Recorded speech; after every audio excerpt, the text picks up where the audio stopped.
I'm Nicholas Bornozis of Capital Inc., and I'm absolutely delighted and honored to welcome you to this session, where we're going to welcome Chairman Maffei, who is going to deliver the keynote remarks for this session. The Federal Maritime Commission, the mission is to ensure a competitive and reliable international ocean transportation supply system that supports the U.S. economy and protects the public from unfair and deceptive practices. A native of Syracuse, New York, Commissioner Maffei's career in government spans more than 20 years. He has been with the Federal Maritime Commission as a commissioner since June of 2016, and then as chairman since March of 2021. As a commissioner, Mr. Maffei has shown a particular interest in addressing the vulnerability of the global transportation system to industry-wide financial and security risks. He has focused on the changing nature of the economics of international shipping due to technological advances and to the pressures that newer and larger carriers have placed on U.S. transportation infrastructure. Now, global supply chain issues have been at the forefront on a daily basis, and the broader public has become a lot more aware of the critical role of shipping as the artery of global trade. The Commission, the Federal Maritime Commission, has placed increased attention on addressing global supply chain challenges and has taken several initiatives in this direction. So it is a great privilege to have Chairman Maffei with us and look forward to his keynote remarks. Before turning the floor over to him, I would like to mention that after his introductory keynote remarks, these will be followed by a panel discussion moderated by the director of the Port of New York, New Jersey, with panelists representing global liner and logistics companies, as well as 3 members of the recently established National Shipper Advisory Committee on Ocean Freight, with major cargo importers and exporters into and from the US. Chairman Maffei, it is a great privilege to have you with us. Thank you so much, and the floor is yours. Well, it's a pleasure, and really grateful for that introduction and for this conference. I am very pleased to have the opportunity to speak at it. I do want to note that while I'm chairman of the commission, I'm only one of 5 members, and what I say today represents my views and not necessarily those of the full FMC. Now, as you point out, we're facing extraordinary times in ocean shipping. I was a member of Congress in a past life and used to deal with controversial issues all the time, such as healthcare reform and the war in Afghanistan and immigration. So I left all that and was appointed to the Federal Maritime Commission. And I thought this is a great opportunity to work on important policy, but without having to really deal with much of the attention or the limelight. It really just never occurred to me, when most people haven't even heard of the ocean transportation supply chain, that the President of the United States would have a press conference about it. So despite all my hopes of avoiding media attention, the ocean transportation system, and by extension, the FMC, are now front and center. Now, since COVID, we've had dramatic swings in cargo space supply and demand, culminating in now the most record-setting year ever in terms of cargo coming in and being processed by our ports. The LA Long Beach port complex is expected to handle more than 20 million TEUs by the end of the year, and that's a massive record-breaking figure. And there's similar, if not quite as large, record-breaking figures at all of our major ports. Now, there's a continuing demand by Americans for consumer goods, which started largely due to that online shopping during COVID. The United States has brought in more ocean freight in less time than ever before in our nation's history. Exports are also up substantially, including even agricultural exports, but that increase only looks modest when compared with the explosion of imports. The spike in demand for imports has pushed cargo rates to record high. For example, the September spot rate to move a 40-foot container from Shanghai to LA was $11,300 and more than 5 times higher than in September 2019 before COVID. And look, depending on the specific circumstances, the actual rate to book a trans-Pacific box could cost much more than that. And this is without even including the congestion surcharges that can sometimes add thousands of dollars to shippers' costs.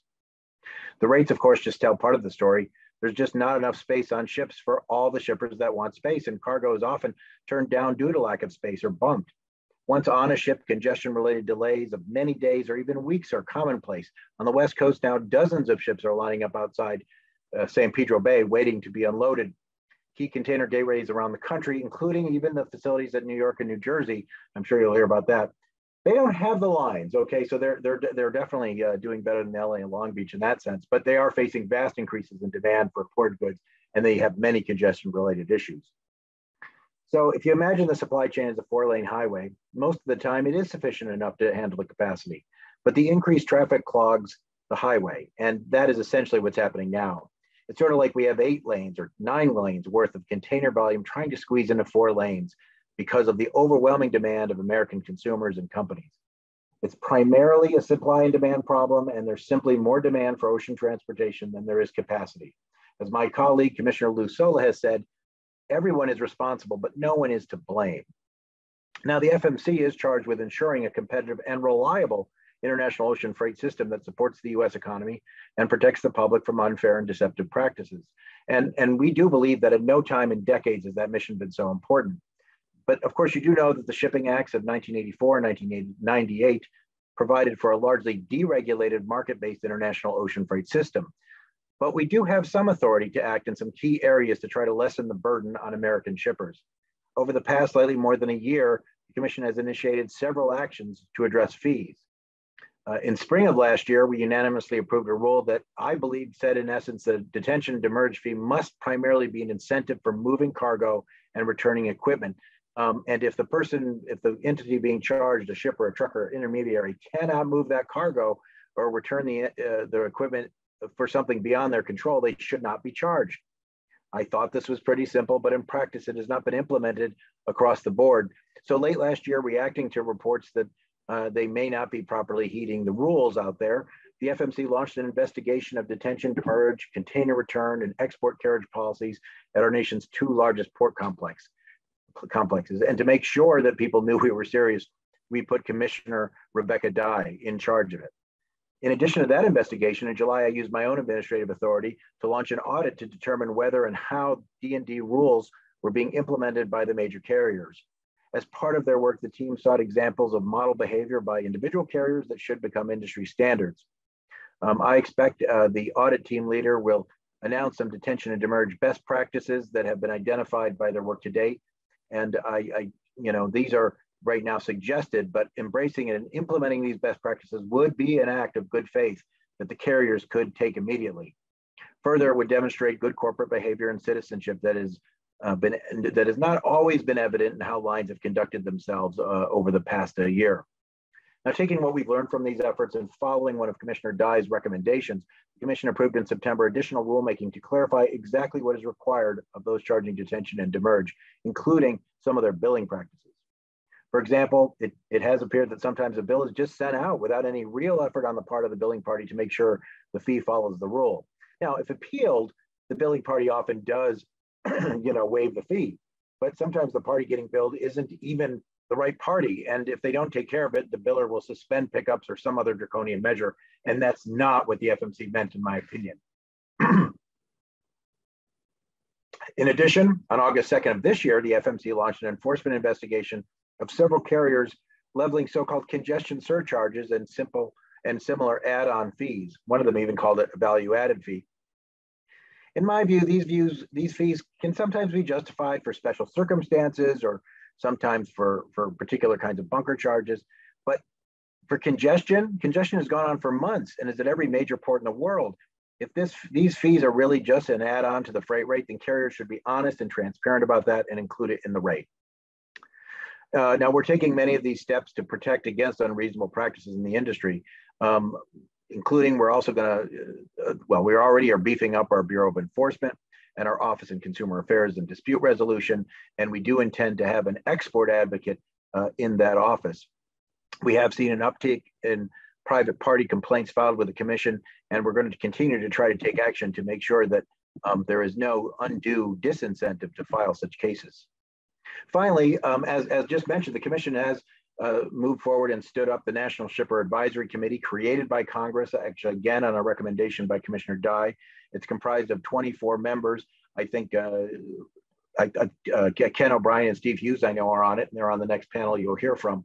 We're really excited to have this resource available. We do believe their advice will be very valuable in informing the Commission on policies it can pursue that benefit competitiveness and reliability, the integrity and fairness of the international ocean freight system. Now, we are taking action and will continue to look for more ways to help with the help of that advisory committee and others. But some of the requests I get from shippers and ocean freight intermediaries are well beyond the limits of our abilities that the Commission is allowed to take. Most significantly, we do not have the authority to set ocean freight rates. Under the law, rising freight rates, no matter how high or how quickly they may have risen, are not in themselves violations. When we hear terms like price gouging, we look into them. But in terms of the shipping law, if the sky-high prices are due to sky-high demand, that's nothing that we can tell the carriers to stop doing, unless somehow the carriers have manipulated the market. And we have yet to find any actionable evidence of that.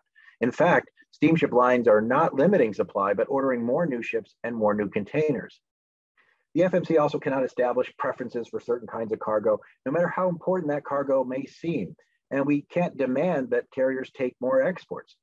I know people are complaining that small and medium-sized shippers, like even some family companies, agricultural exporters, and then importers of certain kinds of really important products like chemicals for sewage treatment or parts that are desperately needed by U.S. manufacturers. A lot of people are complaining that these particular players are not doing well and they deserve better. Well, I might personally agree that they deserve better, but their merit does not translate into market power. And we still have a market-based system. So if you want that changed, you'll have to go see my former colleagues in Congress, because we at the FMC just don't have that authority. Now, the FMC is an independent agency. We're not part of the Biden administration in terms of its Department of Transportation or Department of Commerce. We serve independently, but I do want to compliment the president and the DOT for taking the actions it announced yesterday to help keep the supply chain moving. I do believe that more work in the off hours at our biggest port complex, combined with the pledges of some of the largest shippers in the country to keep cargo flowing at night, will increase cargo velocity. Now, in the last day, I have seen a lot of naysayers saying essentially that the president doesn't have the power to fix all these issues, and so he's making a big mistake trying to help here. I truly hope that we have not become so cynical as a nation that we believe that because a president doesn't have formal authority to solve all the problems in the short run, that he shouldn't even get involved. The president saw a need and is helping in a positive way. And some of the stuff that he is doing, both Republicans and Democrats have advised him to do. So I, for one, applaud it.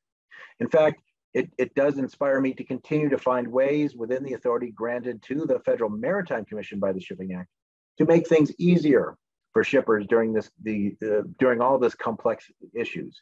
One of those ways is to hear from you and to make sure that we stay in good touch with all of you. So I will be listening carefully to the next panel and watching remarks being made at this New York Maritime Forum. And I know I'm going to hear from many of you in the future. So thank you very much for your time and attention today.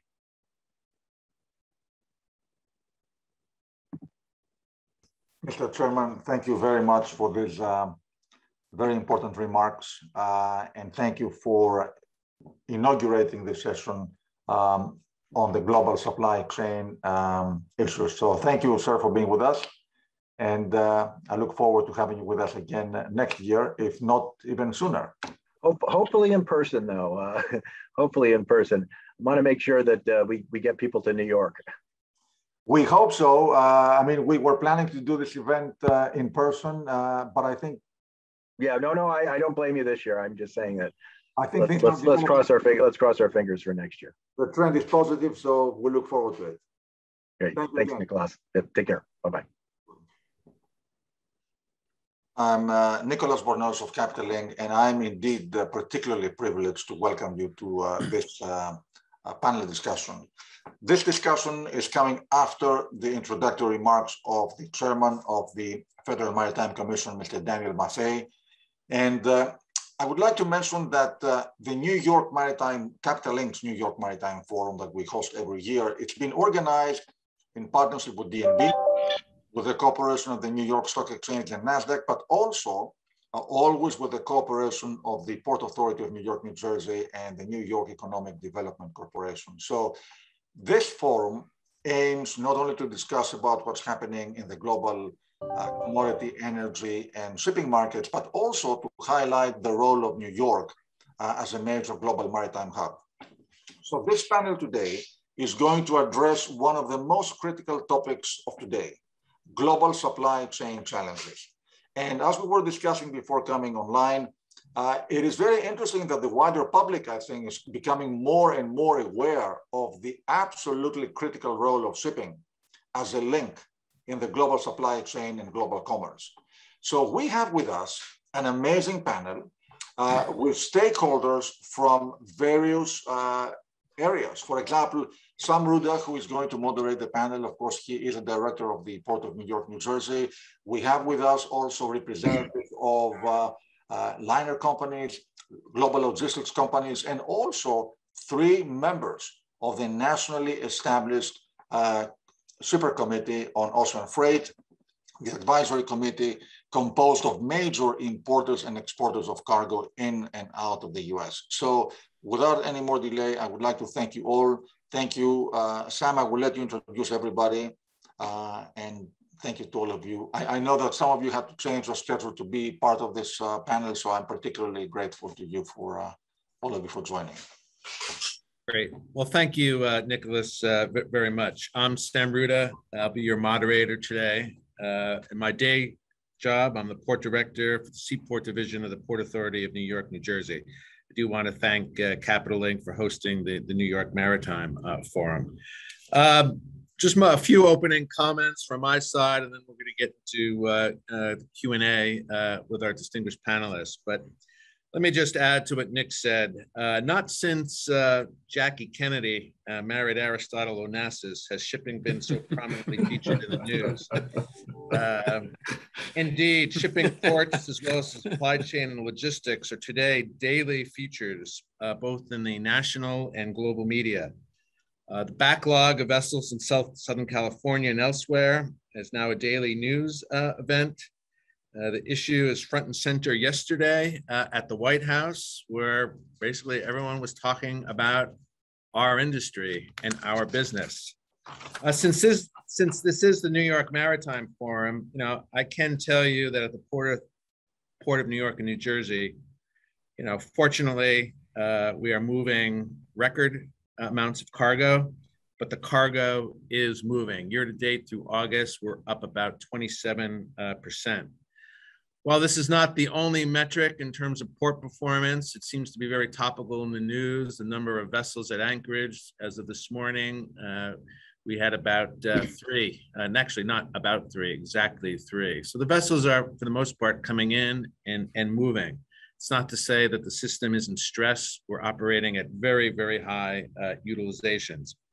That said, the demands on the maritime and inland supply chain are in fact massive. Just at the Port of New York and New Jersey, we've essentially had 5+ years of cargo growth in the span of 18 months. To talk about all of these challenges, I'm really pleased. We have just a great lineup of 6 distinguished panelists. Ken O'Brien, president of Gemini Shippers Group. Ken is also on the National Shipper Advisory Committee for the Federal Maritime Commission. We have Steve Hughes, president and CEO of HCS International, and I know that they're heavily involved in the automotive aftermarket supply chain. Steve is also on the FMC Shipper Advisory Committee. Bill Rooney, VP Strategic Development, Kuehne Nagel, a huge background in our industry on the carrier side as well. From the public sector, Andrew Genn, Senior Vice President, Ports and Transportation, New York City Economic Development Corporation. We have Rick DiMaio, Senior Vice President, Supply Chain Operations from Office Depot. Rick is also on the FMC Shipper Advisory Committee. And I'm really pleased to also have John Butler, President and CEO of the World Shipping Council. So the run of show here quickly is going to be a Q&A forum. We have about 8 or 9 questions, all very topical. These are designed sort of as an open forum. Panelists are free to choose, do they want to participate? But we have plenty of questions, and we'll try to accommodate everyone. So really just getting out of the gate to kickstart this. First question is, as we look at the current state of affairs with the maritime inbound supply chain, where are we right now as far as managing our way through this? More specifically, are things getting better, worse, or are we just muddling along? And whoever wants to jump in first, be my guest. I'm not going to call you individually, but hey, Sam, I'll just jump in. I would say, while there have been a couple of minor signs of some improvement, for example, in China, the number of ships at anchor outside Ningbo and Shanghai is down a fair amount the last couple of weeks. You've seen rate levels sort of peak from very, very high levels. But I mean, that's sort of the good news, but it's really sort of skimpy. I think to answer your question is, I think in the U.S. it's certainly no better. Is it worse? Maybe. And I think as things move inland, it'll get worse in certain places. So I would say my answer would be, is it getting better? Absolutely not. And in certain places it is getting worse. And particularly when you start looking at things from the West Coast inland or the East Coast and inland, I don't see it getting any better. Not now, at least.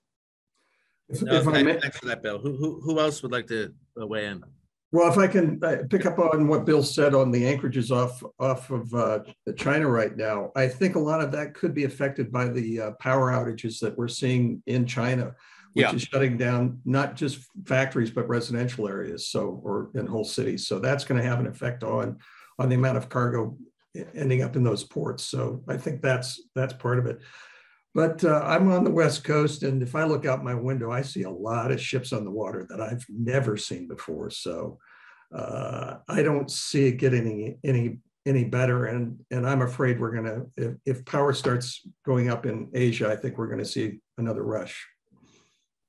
Yeah, this is Rick from Office Depot. I'll tell you, to build on both of those, once you move that freight inland and start to think about the impact on the shippers, on the retailers, on the people trying to satisfy customer needs, we don't just have this industry that's in distress. We have last mile transportation as well, and the growth of e-com. All of the freight in these cans is hopefully eventually getting into the hands of customers, but we're creating other bottlenecks that we're not talking about in this forum downstream. I guess we'll all be talking in other conferences in the weeks to come about those modes, but there is distress all the way through.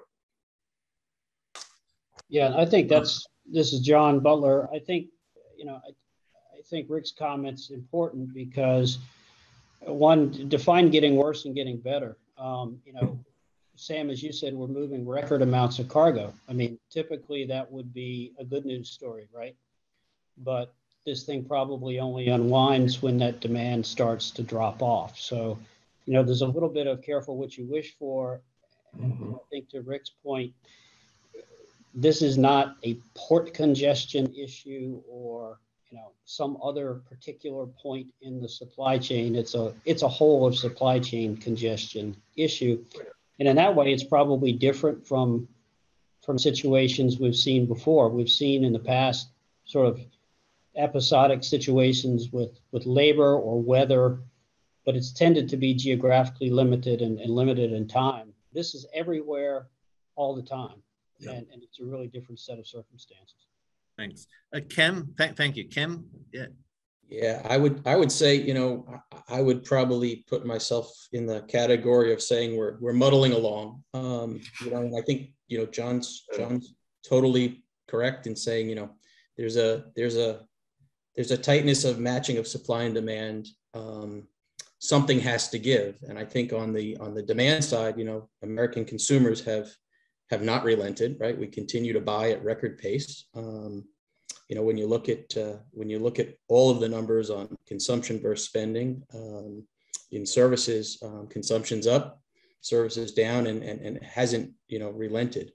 And I think when you flip side, if the demand won't come off, can the supply go up? And I think beyond what everything on the ocean carrier side they've done to increase capacity, there's only so much. There's only so many ships. And I think when you get to the land side, even if we could get more ships, can we get them through the port infrastructure and into the consumer's hand? I think there's a challenge there, and I think we are hitting in many places in the United States those critical limits where the system is just at design limit, and it'll be hard to move much more through.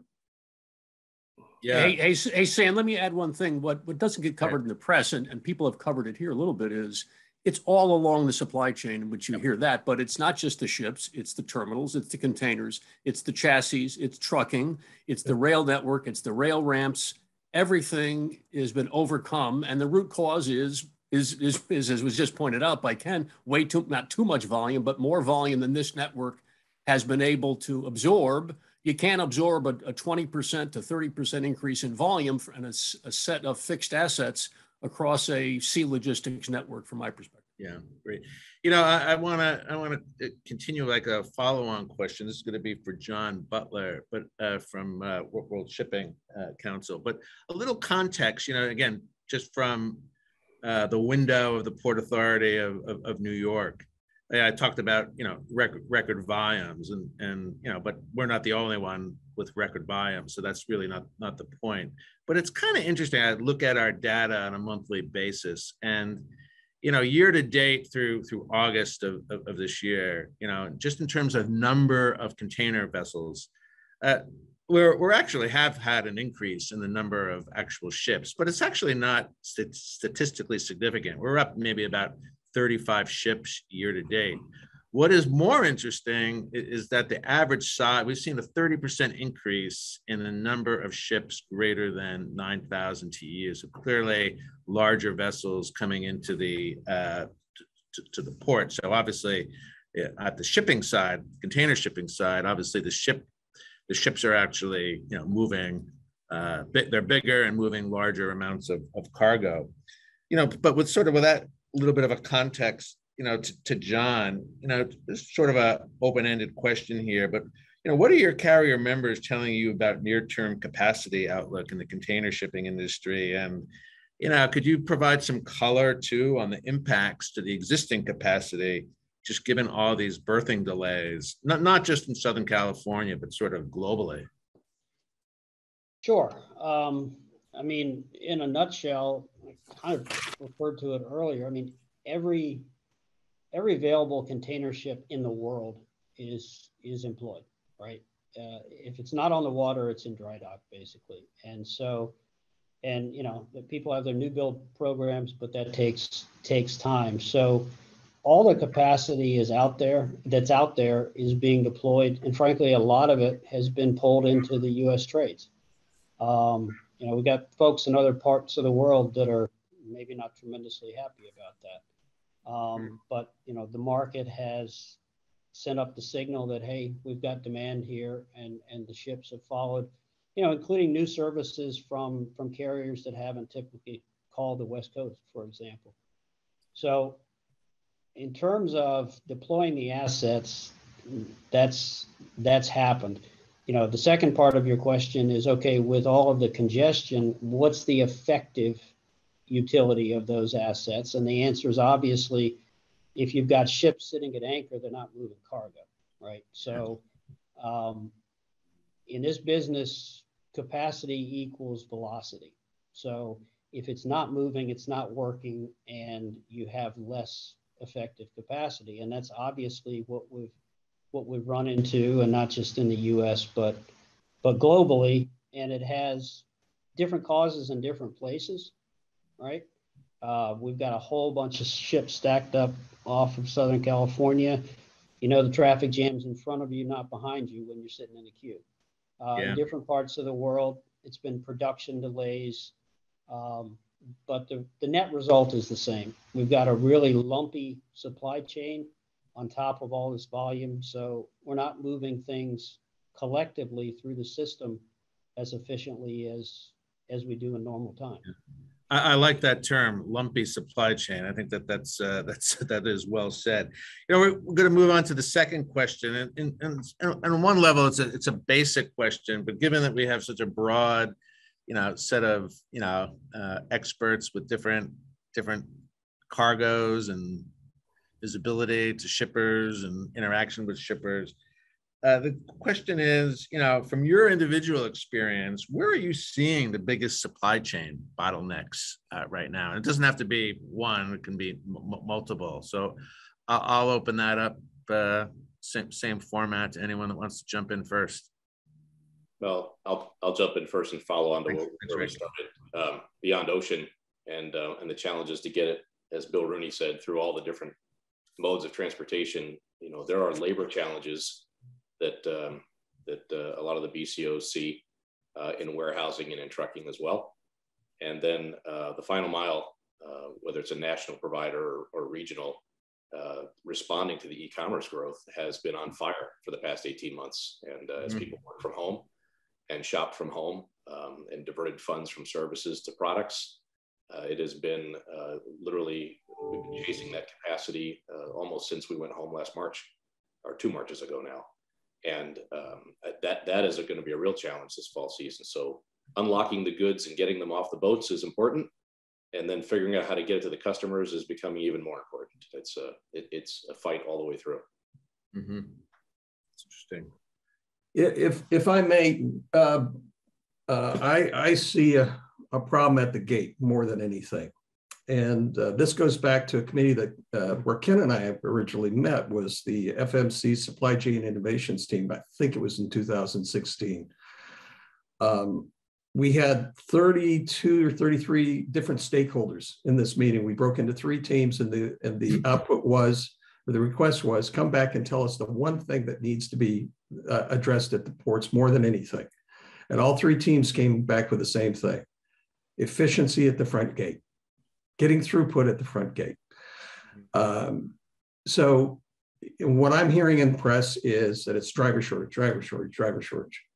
I'm sorry, if you don't have the efficiency at the gate, if you can't get dual transactions, if you can't eliminate triangle moves, if you can't supply chassis, adding drivers is going to do nothing but increase the length of the line. Mm-hmm. So, and it doesn't matter how efficient the terminal works, how efficient labor is, if you still have a bottleneck in getting those cans moved out of the terminal, it doesn't matter what's happening behind that gate. So that to me is ultimately the biggest problem we've got. We saw some news yesterday coming out of the White House, I think expanding gate hours here on the West Coast and having the major BCOs commit to moving a lot of their goods during the night hours. I think that's going to help, hopefully. Thank you, Steve. Anyone else? Hey, I would just it's not really one thing. I mean, again, I believe the root cause is this rush of significant amounts of cargo pressing up against a limited number of physical assets. That's the start. But when you look at full warehouses, in New York area, Southern California, the vacancy rate is under 2%. So you got full warehouses, no place for cargo to go. So what ends up happening is the dwell time, or the time from a gate out to a gate in, is doubled, which is sucking up not only boxes, but particularly chassis. Mm-hmm. And when you don't have a chassis, you can't really do anything. So I think this issue of the cargo volumes and the impact it's had on warehousing, particularly in Southern California and the New York metro area, that impact on boxes and chassis has been really, really significant. And I would venture and go out and say that the chassis business model has been broken for about 10 years anyway. And this is just a greater indication of the fact that it is broken. And so I would say the warehouses being full and the impact of that on boxes and chassis is maybe not the biggest. It's not the only thing, but it's significant. Yeah, really, that's really interesting. I'm going to move on. I want to ask Andrew Genn from New York City Economic Development Corporation a question. The 5 boroughs, and I don't have to explain this to Andrew, but it's its own sort of macro economy. It's so large and also so dense. So it has its own sort of supply chain, universe unto itself. So how is New York City dealing with the challenges of the new supply chain paradigm, led by the substantial growth in e-commerce, which has also been, exasperated and propelled because of the pandemic? Thank you, Sam. I guess listening to everyone here, we are the end of the spigot. And I think, when we talk about, the city adjusting to these trends, well, we're the demand side. And what's happened within New York City for the first time since I've been in New York is the development of fulfillment centers, distribution centers, warehouses right inside the city in land that everyone assumed was too high value, the views are too pretty, to ever be considered for an industrial use. But now that, fulfillment centers literally growing out of the ground in places like Red Hook, actually beginning in Staten Island on the West Shore. And we saw that, we said, oh, okay, well, that makes some sense. It's kind of like New Jersey over there, over the Goethals Bridge. But then when they started popping up, in Red Hook, all over the South Bronx area, Maspeth and Queens, we knew something was up, and for us as a municipality, we are very much a truck-centric last mile city. We get 120,000 trucks a day crossing basically 2 bridges, into the city. With a forecast of the demand going up by 68% by 2045. So that means about 44 to 75,000 additional trucks. And in case you don't know, our infrastructure is a little bit long in the tooth. So we are definitely adjusting to this and looking at all different ways, including activating, maritime for short sea shipping, marine highway, using the marine terminals and maybe even using things like the cruise terminals and the ferry landings to be able to handle this freight. And at the same time, looking at the streets because, we put restaurants in the streets since COVID, we've got bike lanes, but, it's kind of, astonishing to see the amount of freight from all of the package carriers and even food distributors, vying for space at the curb. So we have a lot to do to modernize the system, and we are taking on that challenge. Thank you, Andrew. So full disclosure here, my next question really comes less from my experience at the Port Authority, but comes more from my experience working for Nike. And while there's always appropriately a focus on the finished goods inbound supply chain, and I know just from my learnings from Nike, the raw material production sourcing is also a supply chain unto itself. And in the case of Nike, it drives actually where you produce things. So it's not just you produce where it's a low cost. Philippines, as an example, is a low cost origin to produce, but there's no raw materials to manufacture the goods. Thus, it's not a big sourcing location for footwear. So sort of with this, focus on the raw material, the front end of the supply chain, what are you seeing with respect to the raw material supply chain at the front end of the manufacturing order cycle? Are you seeing bottlenecks there as well?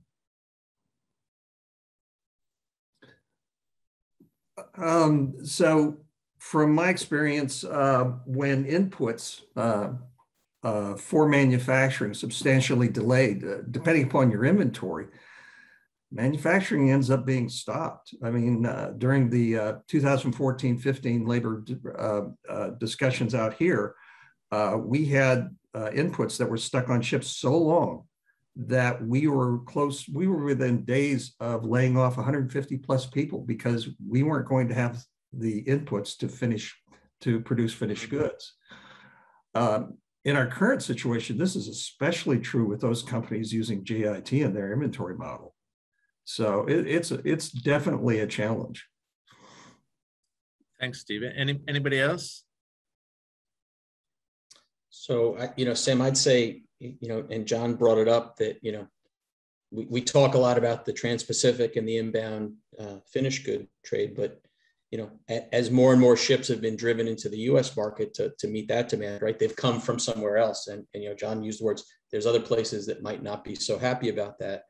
Many of those other trade lanes are intra-Asia lanes that are feeding the raw materials into China to keep the manufacturing engine going. And so, you need to look at both sides of the equation. And I think obviously we tend to publicize the final piece, but there's no doubt that, the factory piece and our group, we work with, over 200 companies in a lot of different commodities, sourcing the raw materials for everything from auto parts to electronics to clothes. Each one has its unique challenges, but generally speaking, when you add the challenges of COVID and factory closures, things like electricity, on top of getting raw materials and the price of those raw materials skyrocketing, many manufacturers are really quite taxed. Yeah, that's interesting. Anybody else on this? Yeah, this is Rick. I'll tell you that I find our team longing for the days when it was just tariff wars, finding alternate sourcing methods over there just based on tariffs. And it almost was a training ground for our folks, because the complexity now has to do with port closures, capacity, tariffs. It's a pretty complicated puzzle. And so whoever said early on, it's not just the cheapest wins. That's absolutely the case. And where I see it is in our folks in the offices, in our sourcing offices, in our logistics teams, constantly evaluating the condition in those markets to figure out where we can move our capacity and get goods on a boat and moving. Great. Anyone else? We should move on. Yeah. All right. Why don't we move on? Are you expecting to see any changes in sourcing strategies, sourcing locations as a result of the current supply chain issues? If so, any specifics that you can share? I'm not probing for anything proprietary here, but I think that problems are always an input to changing strategies. So that's the context of the question.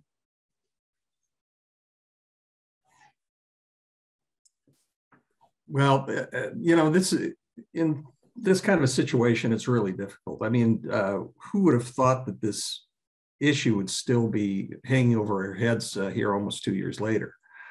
And in our industry, changing a source can take upwards of 2 years to make that kind of a change.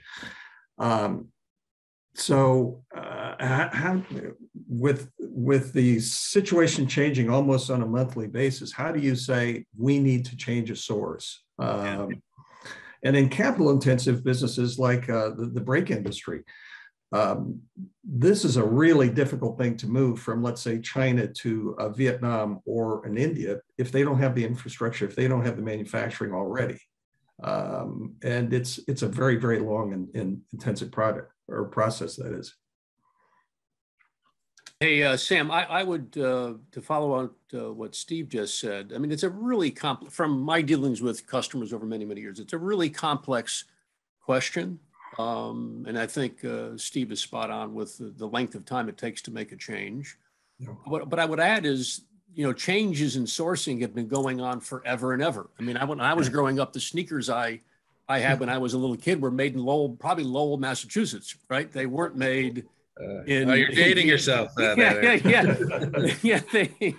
They were brown and high cuts, and they were PF flyers. Lynn or Lowell? Yeah. Well, in any case, I mean, this has been going on for a long time. You've heard a lot about China +1. You have all these political ramifications around the relationship between China and the U.S. and that kind of thing. But and people have been searching out lower cost labor. You talk to the garment people; they're always generally the first ones to move. And I think the last thing I would say is you take world trade from 1990 to 2008, it was growing at 10% a year, gangbusters. Since then, it grows 3-4% a year, maybe 5%. So it's much slower, and you have a lot more regional trade now than you did. It's a much, much bigger part of trade than, say, global supply chains, and it's going to keep growing. So, I mean, it's hard to say, and there's just so many inputs from political to labor costs and and energy costs and those kinds of things. And I just think it's going to be, I think that the underlying trends are going to continue. Whether this COVID thing has an effect on those underlying trends, to be honest, I sort of doubt a little bit. The much more important trends are the long-term trends politically and economic growth around the world, that kind of thing.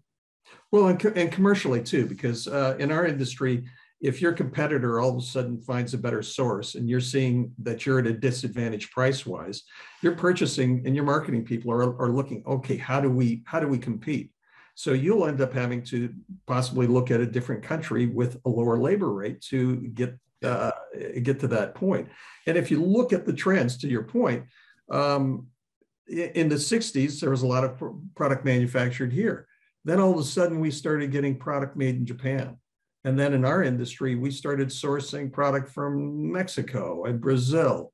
And everybody's competing for that price point or for that next best vendor. And so that shifted from Japan when Japan's economy grew and their labor rates increased with their income. People shifted to Taiwan, then Korea, and then to China.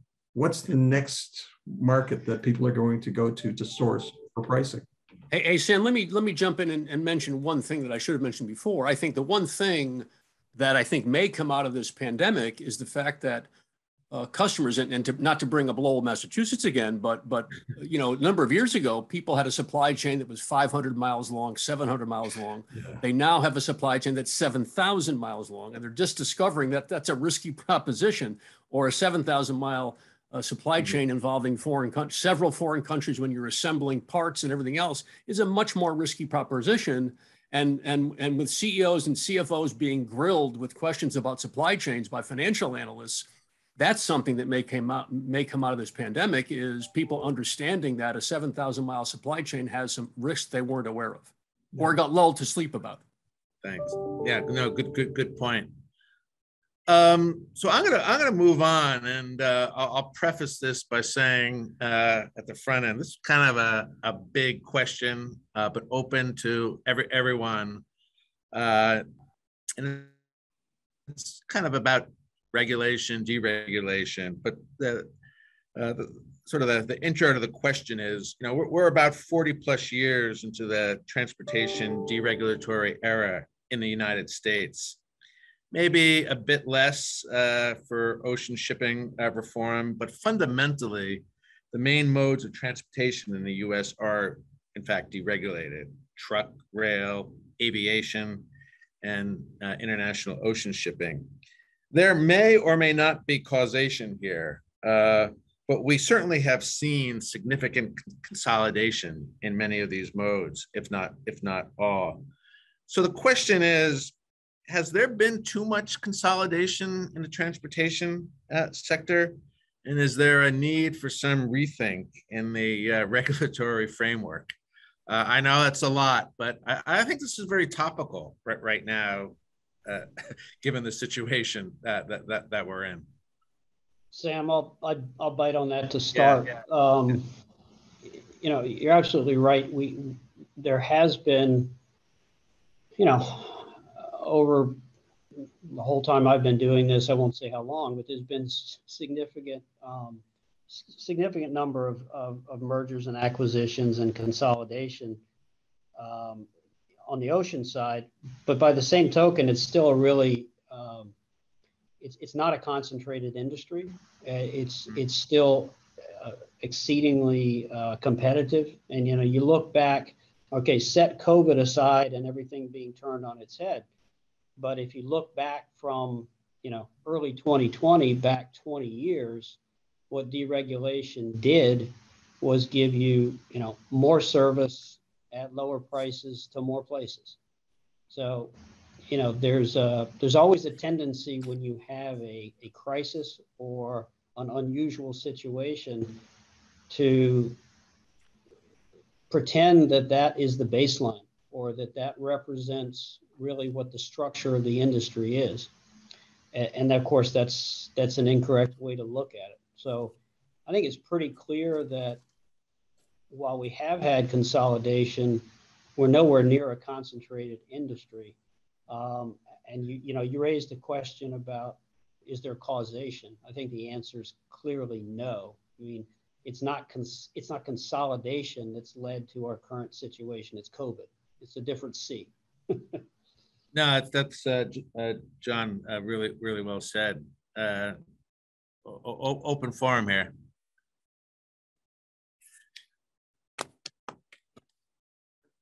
Oh, I thought it was a big question. Well, hey, Sam, I mean, I agree with, I mean, you can look at if you look at underlying reasons for the consolidation, which I agree with John, is not been excessive. And in fact, customers are able to, and I think maybe Steve and Rick might disagree, but I think given what's happened, and including the use of alliances, has improved the ability of carriers to supply a more global service to their customers, that kind of thing.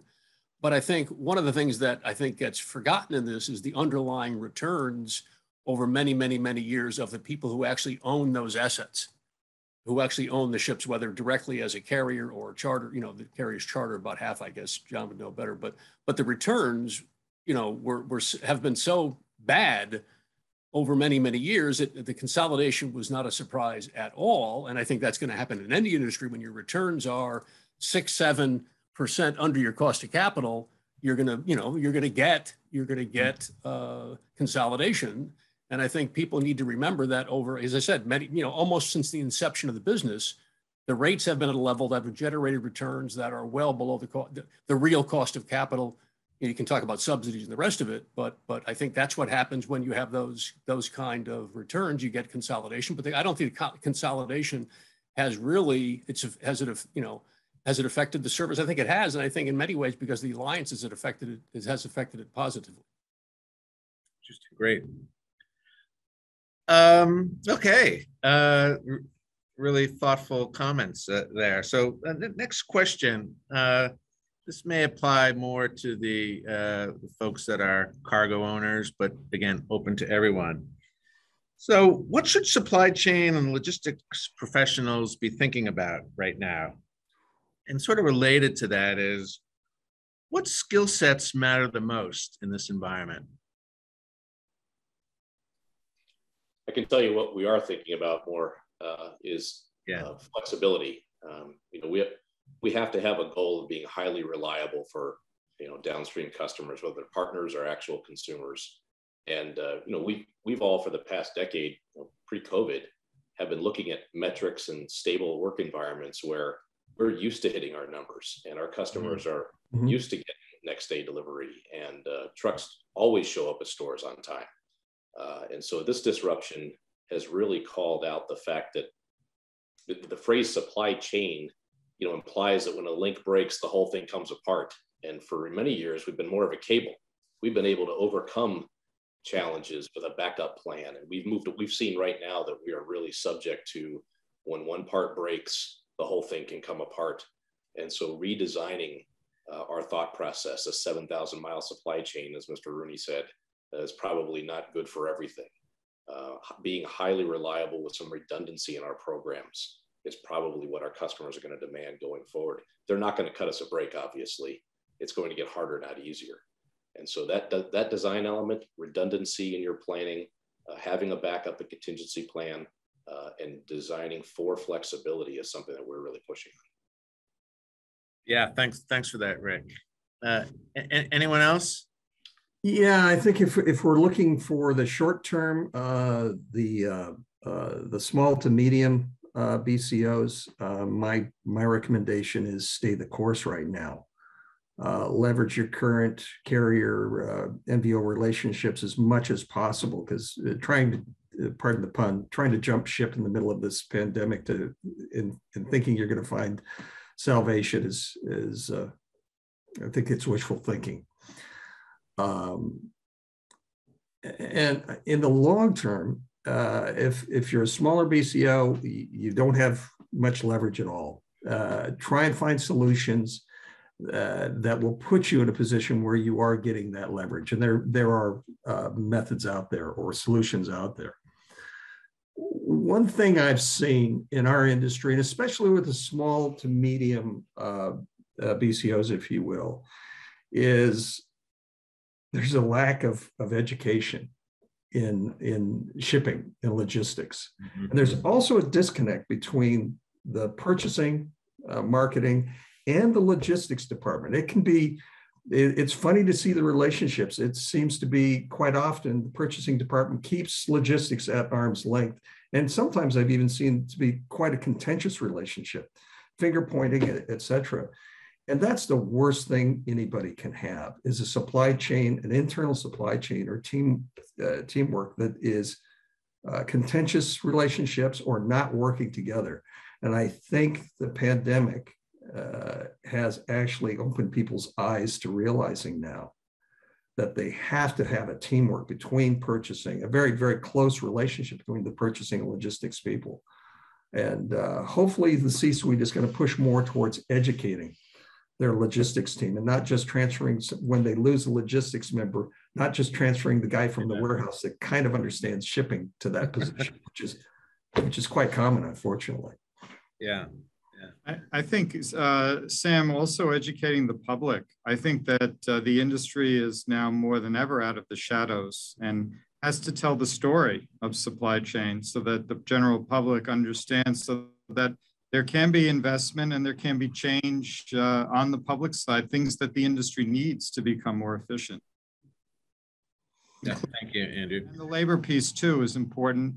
And decarbonization, all of those things are going to be rolling down on the supply chain industry. Yeah. You know, it's going to be interesting too, because I'll tell you what, the supply chain job right now, the purchasing job, is something I wouldn't wish on my worst enemy. Having sat on that side of the desk for 40 plus years, I understand exactly the challenges in a normal situation. Yeah. I can't even imagine forecasting right now. When you consider that in the automotive industry, what I'm hearing commonly is a 50 to 60% fill rate right now. Everybody's hair goes on fire in our industry when the fill rate goes below 92%. So, and then when you look at the rest of the market, if you will, outside of the automotive industry, that is, everybody's having fill rate problems. So everybody is chasing space. Everybody is chasing manufacturing. And how do you forecast for that? How do you forecast your factory demand in Asia from your competitors and hoping to get your inventories back to some sort of semblance of normalcy? And that's going to be very interesting to play out in the next 12 to 18 months and see what happens. Hey, Sam, let me jump in and mention one thing that we see in our company, and I'm sure Rick and Steve are seeing it, the carriers as well, Ken, is that for us to process, let's just use that word, process a load, shepherd a load from origin to destination, it takes twice as much effort now. Mm-hmm. So we have, and it's put incredible stress on the people at our company who are operational level people, back office kind of people. And I'm sure it's the same at shippers, at carriers. It's incredibly stressful. And basically it's doubled the work associated with moving one box. Okay. And it's, you know, and we need to hire more people as well. We're looking at it's very difficult, but I can't forget that this has been incredibly stressful for the people who are the boots on the ground, who are actually doing the work to move the cargo, make the bookings, do the documents, all that stuff. It's crazy, and it's been really, really tough on them. Great. Ken, did you want to jump in? Yeah, sure. I think one of the things about liner shipping is really, if you look at the last couple of decades, right, it's an industry that has chronically had more capacity than it's required over the cycles, right? There's always been spikes, but generally speaking, a shipper could get a load on a ship pretty much at will most of the time. And I think and on your last question about, industry consolidation, how you feel about regulatory regimes or not, I think it is an agreeable statement to say that supply and demand are now more easily managed, right? It's a tighter gap between the two. And I think the outcome of that is volatility. And so I think what we see today is, if there's a factory problem in China or COVID or a port, both service and rates move quicker than they had in the past, right? It's a much more instant reaction that we see And so I think when you talk about what is required for participants in the industry, how do we react, and how do we, the counsel we give companies is, I always say you can't manage what you can't measure. And so really the data piece, the visibility, I think, digitization of supply chain is an overused statement, but really having a really good view of where is your cargo, what's important of all the SKUs you're shipping, what needs to be here, what do you want here. I think that's a long-term trend, and that's really a data-driven trend. And so the people in supply chain, their ability to manipulate data and get data, integrate different data sets, I think that changes in the future significantly. I think, thank you for that. We really have time for probably just really one more question right here, and it's around trucking. We at the Port Authority, we host a recurring stakeholder meeting now bi-weekly, managing through all the issues that we've been talking about here, and that also includes the trucking industry. And one of the and when I talk about the trucking industry, I'm not just talking about here the port drayage trucking industry, but one of the things we're hearing from the truckers themselves is that they're doing okay with keeping the drivers that have been with them for a long time engaged. They kind of know what to expect, but really struggling on bringing in new people and then keeping them. This is not just anecdotal, but attracting new people. They do the job for a week at the port and then never to return and everything. So maybe just, and we're hearing there's a lot more opportunities, last mile delivery. I think Amazon Logistics has a big billboard advertisement on the New Jersey Turnpike for drivers. What are you seeing in your respective businesses with respect to trucking, and what needs to change, if anything? Open mic. I'll go first. We're seeing, and I've said this a few times, a lot of competition in last mile. And so as national carriers put caps in place and rate increases in place, it opens the door for truckers to enter the workplace as independent contractors. And so whether you're hauling pharmacy prescriptions, which saw a massive increase through the pandemic and is really easy freight to deliver, or you're choosing to get into the last mile business or start your own over the road business, when rates are as high as they are and demand is as high as it is driving those rates up, you're going to see a lot of people get into business. And so we're seeing on the low end, smaller trucking companies be born every week into the marketplace and choosing their freight wisely and sleeping in their own beds every night as drivers. And we've seen very little growth in the capacity in long haul over the road. So that is a phenomenon that's pretty clear, and in fact was just covered last week in a forum just like this. Thanks, Rick. Anybody else? So we continue to have drayage challenges up and down both coasts. I think there's a public policy piece of things like clean truck or views on employees versus owner operators. That's a public policy decision, but there are real life consequences of them. And I think policymakers have to think about, as you have a pool of labor, are we making the situation better or worse, both tactically on a day-to-day basis or strategically? Are we driving people into this industry? I mean, let's face it, the drayage industry, you can't get a CDL till you're 21. A lot of that workforce is already doing something else, and so are they going to quit their job and come haul containers when they get paid by the move, and things aren't productive? And I'd say my last thought on it would be, I have a good friend in the drayage business, and he said, the one thing that's different between Uber and driving is I can't take my family to dinner in my Mack truck. And so if I'm making a choice as a driver, do I want to go out and buy a $100,000 truck, or do I just go buy a Suburban? And likely I can make the same money, I can be home in my bed, and indeed, I can take the family to dinner at night. And so I think the industry has a real challenge on how do you attract new drivers. I think it's also an attrition of it's an industry that's aging out. And so we're not getting the new drivers in. And then I think, ultimately inside the trucking world, the drayage space probably has the hardest, it's some of the hardest economics. And so attracting, keeping people in the drayage space when they could potentially go over the road and make more money, that's a real thing. And so it either comes down to, we have to make them more productive so they could make more money, or there's going to be, it's going to take money in the form of rate increases to drive people into the space. Great. Thank you, Ken. Anyone else want to weigh in on this? Yeah, Sam, just from an international standpoint, we're hearing from our members that, this isn't just a U.S. issue. It's interesting. We were on a call with a bunch of government officials in the UK a couple of weeks ago, and they're just they're radically short of truck drivers, and we're seeing it in various markets in Asia as well. And the causes are as varied as the countries we've talked to, but it's not, I don't think it's a short-term thing, and it's not geographically limited. We're seeing the same issues all around the world.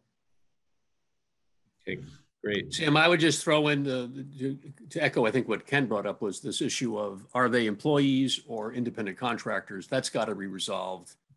And because it's going to disrupt, potentially disrupt the business significantly. All I would add is that the way our system generally solves these problems is by increasing compensation.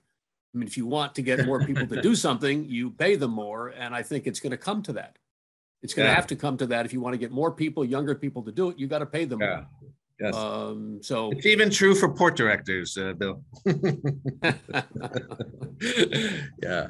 Well, listen, we are at our prescribed end of the time slot. Let me just say to all of you, thank you so much for your thoughtful perspectives, for sharing your perspectives. I certainly learned a lot from this conversation. So I appreciate your time commitment.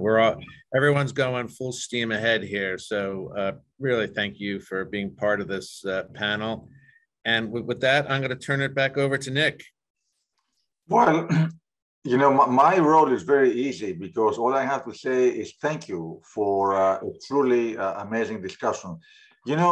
This is a maritime focused conference, but when you think about it, ships carry cargo, and discussing exactly about all the issues that you raised for the global supply chain, I think this has been a very different discussion, very unique, and extremely helpful to everybody. So I can't thank you enough for your time and insight and foresight. So thank you very, very much.